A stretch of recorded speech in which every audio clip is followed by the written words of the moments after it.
जय हिंद दोस्तों, सागर ज्ञानार्जन में आप सभी का स्वागत है। चर्चा के विषय की सीरीज़ की ये सेकंड वीडियो है, सेकंड लेक्चर है मेरा, जिसमें मैं करंट में चल रहे इम्पोर्टेंट टॉपिक को लेकर आ रही हूँ। उसकी ये सेकंड वीडियो है और हमारा सेकंड टॉपिक है यूनिवर्सल बेसिक इनकम।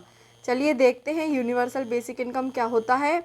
और देखने से पहले फ्रेंड्स, आपको मैं बता दूं कि अगर आपको इनकी पीडीएफ चाहिए तो मेरे टेलीग्राम ग्रुप में आप मेरी पीडीएफ देख सकते हैं। सारी पीडीएफ डली हुई हैं उसमें।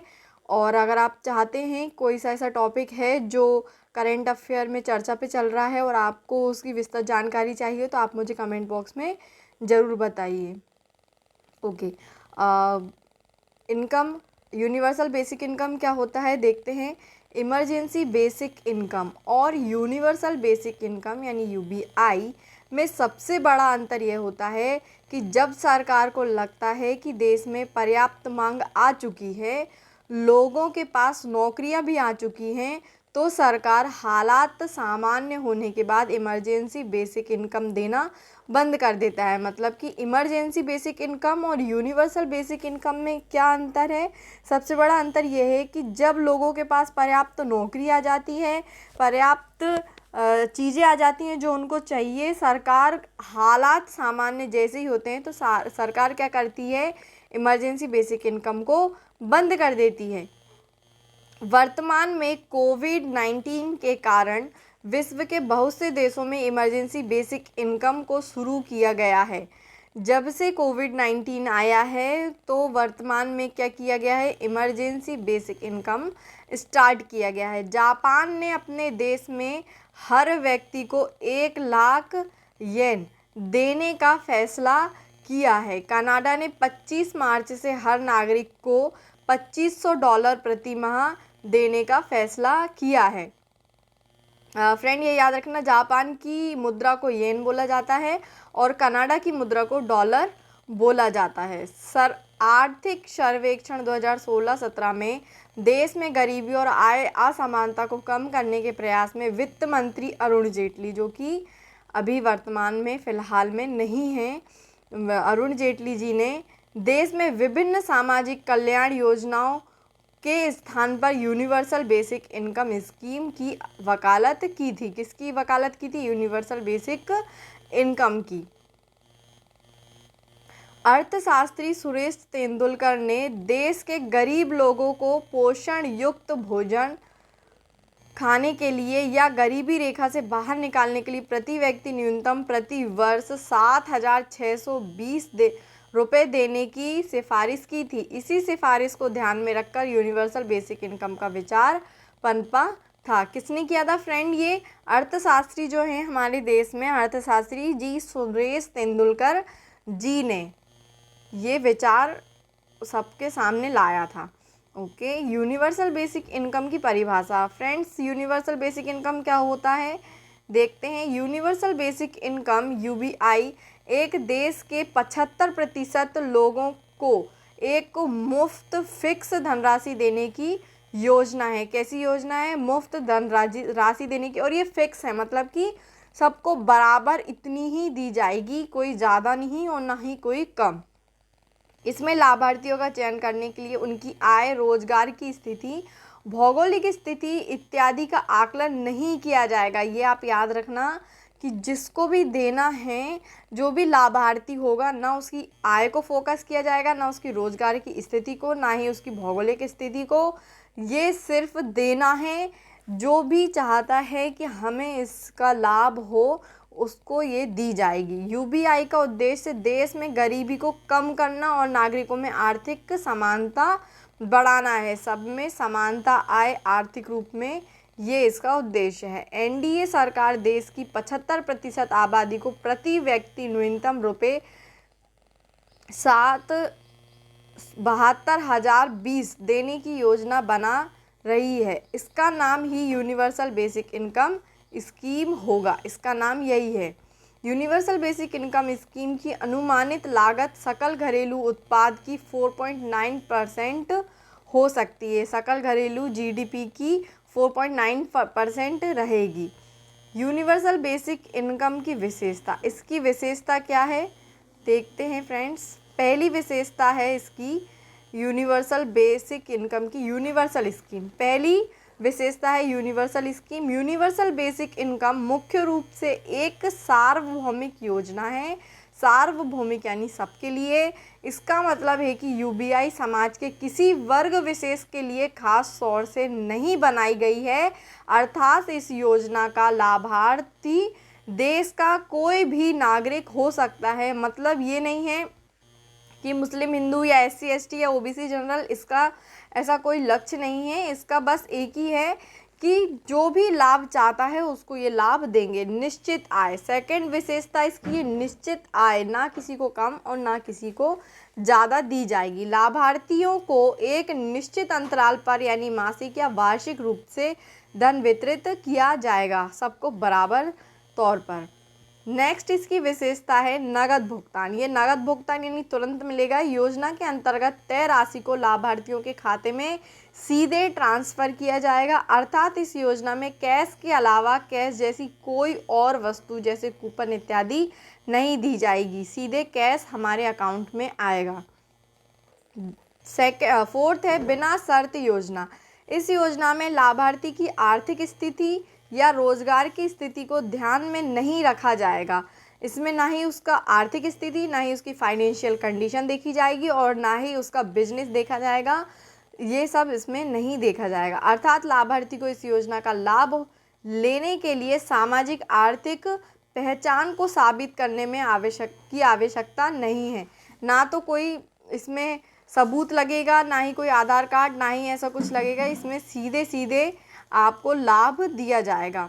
नेक्स्ट इसकी विशेषता है व्यक्तिगत लाभार्थी। व्यक्तिगत लाभार्थी मतलब क्या कि स्वयं का, अकेले का। इस योजना में परिवार के प्रत्येक सदस्य को व्यक्तिगत रूप से लाभ दिया जाएगा, अर्थात इस योजना में लाभार्थी की इकाई व्यक्ति होगी, पूरा परिवार नहीं। मतलब कि ये नहीं है कि एक परिवार है तो उसको एक ही बार बस लाभ दिया जाएगा। अगर उस परिवार में, एक ही परिवार में 4 सदस्य हैं और चारों के चारों वयस्क नागरिक हैं तो उन चारों के खाते में ये पैसा दिया जाएगा। नेक्स्ट है यूनिवर्सल बेसिक इनकम की आवश्यकता क्यों पड़ी, क्यों इसको लाना पड़ा हमारी सरकार को, क्यों इसको शामिल करना पड़ा, आइए देखते हैं। पहला है देश में असमानता को कम करने और गरीबी दूर करने के लिए यूबीआई एक मील का पत्थर साबित होगी। नेक्स्ट है यूबीआई समाज के गरीब तबके की क्रय शक्ति को बढ़ाएगा, इसलिए अर्थव्यवस्था में सकल मांग अधिक होगी जो उत्पादन और निवेश को प्रेरित करेगी, जिससे देश का समग्र विकास होगा। नेक्स्ट इसकी क्यों आया, नेक्स्ट इसका, यह योजना देश के सभी व्यक्तियों के लिए सुरक्षा और गरिमा सुनिश्चित करेगी। मतलब क्या रहता है कि जो मिडिल क्लास फैमिली रहती है, जिसका सो तो होता है कि उनके पास ये है, ऐसा है, लेकिन उनकी अगर पेमेंट नहीं आती है, जो कि मंथली के अकॉर्डिंग जिनका परिवार चलता है, उनमें अभी जो लॉकडाउन लगा है उसके कारण बहुत ही दिक्कत चल रही रहती है। इसलिए सरकार ने ये चीज़ निकाली कि ऐसे लोगों को दी जाए, जो गरीबों को तो मतलब दे ही देते हैं रास्ते में कोई ना कोई, बहुत सारे रेड क्रॉस हैं, बहुत सारे एनजीओ हैं जो इनको दे देते हैं, लेकिन जो मिडिल फैमिली होती है जिनके बारे में कोई को नहीं पता रहता है, उनको मदद उनके तक पहुंचाना ही इसका मुख्य कारण था। यूनिवर्सल बेसिक इनकम के लाभ, इसके लाभ क्या हैं?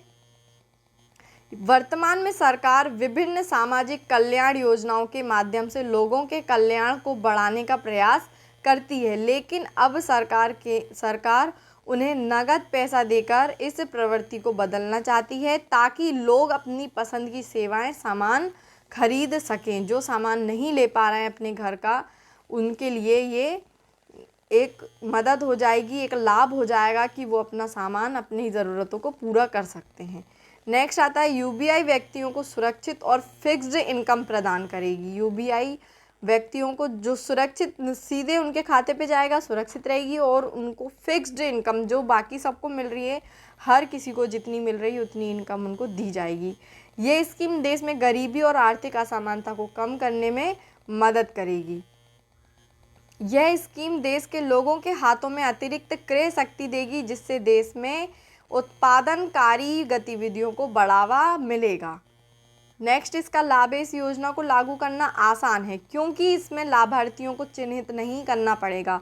ज़्यादा झंझट नहीं है कि सबके अपन उनकी आइडेंटिटी ले रहे हैं, उनकी चीज़ों को ले रहे हैं, उनकी उम्र को ले रहे हैं, उनकी इनकम को ले रहे हैं, ऐसा कुछ भी नहीं है। इसमें सीधा सीधा अपन को लाभार्थियों तक इसको पैसे को पहुंचाना है, इसलिए इसमें ज़्यादा कोई परेशानी नहीं है। नेक्स्ट है, यह योजना सरकारी धन के अपव्यय और भ्रष्टाचार को कम करेगी क्योंकि इसका कार्यान्वयन बहुत सरल है और पैसा सीधे लाभार्थियों के खाते में भेजा जाएगा। नेक्स्ट है, यूबीआई की संभावित कमियां। फ्रेंड्स, अगर लाभ होते हैं तो हर चीज़ की कोई ना कोई कमियां भी होती हैं और वो हम जैसे आम लोग ही निकाल लेते हैं। तो पहली इसकी कमी है, इस बात की प्रबल संभावना है कि गरीबों को मुफ्त पैसा उन्हें आलसी बना सकता है और वे काम ना करने के लिए प्रेरित होंगे। फ्रेंड्स, सीधी सी बात, जब बना बनाया खाना मिलेगा तो कोई क्यों बनाएगा। अगर गरीबों को सीधा पैसा दिया जाएगा, गरीब हो या कोई भी हो, अगर उनको सीधा पैसा दिया जाएगा बिना किसी काम के, तो लोग इससे क्या बनेंगे, आलसी बनेंगे। इस बात की कोई गारंटी नहीं है कि दी गई नकदी उत्पादक गतिविधियों स्वास्थ्य और शिक्षा आदि पर खर्च की जाए। मतलब हम ये विश्वास नहीं कर सकते कि लोग सिर्फ अपनी ज़रूरतों में ही उसको यूज़ कर रहे हैं। हो सकता है जैसे तंबाकू, शराब, ड्रग्स और अन्य लग्जरी वस्तुओं आदि पर खर्च की जा सकती है। सरकार ये सिर्फ इसलिए दे रही है कि जो लोग अपने स्वास्थ्य में खर्च नहीं कर पा रहे, शिक्षा में खर्च नहीं कर पा रहे, घर की नकदी गतिविधियों पे खर्च नहीं कर पा रहे हैं, उनको ये दी जा रही है। लेकिन ज़रूरी नहीं है कि लोग इसे सिर्फ अपने घरेलू कार्य में ही खर्च करें, लोग शो ऑफ के लिए भी खर्च कर सकते हैं। इस योजना का उद्देश्य ही विफल हो जाएगा। अगर ऐसा हुआ तो इस योजना का होने का कोई मतलब नहीं है। लोगों को मुफ्त नकद देने से अर्थव्यवस्था में मुद्रास्फीति की दर में वृद्धि होगी क्योंकि देश में उपभोक्तावादी गतिविधियों को बढ़ावा मिलेगा। जो लोग हैं, मुफ्त नकद देने से अर्थव्यवस्था में मुद्रास्फीति की दर क्या होगी, बढ़ जाएगी। इससे क्या होगा, हमारे उपभोक्तावादी गतिविधियों को क्या मिलेगा, बढ़ावा मिलेगा। इससे हमारी अर्थव्यवस्था में फर्क पड़ेगा। नेक्स्ट, बड़ी साधारण सी बात है कि जब किसी को मुफ्त में खाने पीने को मिलता रहेगा तो फिर वह व्यक्ति काम क्यों करेगा। ऐसा हो सकता है कि लोग फसल की कटाई के समय काम करने से मना कर दें, जैसा कि मनरेगा के मामले में देखा गया था। हमारे मनरेगा के मामले में यही हुआ था कि लोगों को पैसा मिलने लगा था तो उन्हें खेती में मना कर दिया था कि हम कटाई नहीं करेंगे। ऐसा भी हो सकता है कि लोग अधिक मजदूरी की मांग करने लगें, जिससे कि कृषि उत्पादन की लागत बढ़ जाएगी और किसानों की आय पर विपरीत असर पड़ेगा। निष्कर्ष क्या निकलता है? निष्कर्ष में ये कहा जा सकता है कि इतिहास ने साबित कर दिया है कि मुफ्तखोरी ने लोगों की आर्थिक स्थितियों को कभी नहीं बदला है।